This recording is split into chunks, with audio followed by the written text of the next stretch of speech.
un astrofisico, un regista cinematografico, una inventrice informatica e un imprenditore nautico. I 7 talenti tarantini nel mondo premiati quest'anno con il premio Taranto Due Mari di Talenti della Fondazione Taranto 25 sono molto diversi tra loro, ma con un'importante peculiarità in comune: l'amore per la loro città di nascita, Taranto. Venerdì 8 novembre sono stati celebrati davanti a tantissimi studenti nel Teatro Orfeo, studenti che secondo il presidente della Fondazione Taranto 25 Fabio Tagarelli erano i veri destinatari della serata.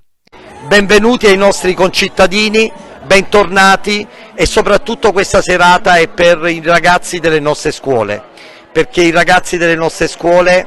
ascoltando e vivendo una serata del genere abbiano la consapevolezza che sono nati nel posto giusto, perché se delle persone così eccellenti hanno raggiunto questi risultati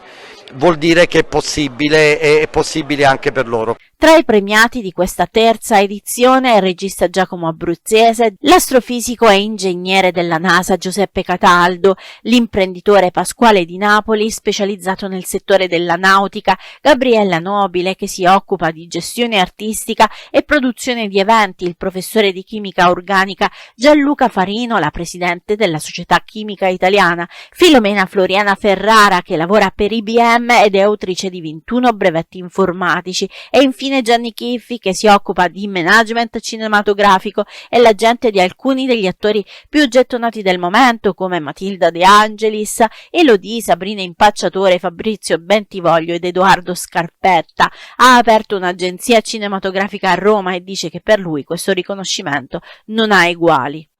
E questo forse è il vero, è incredibile, perché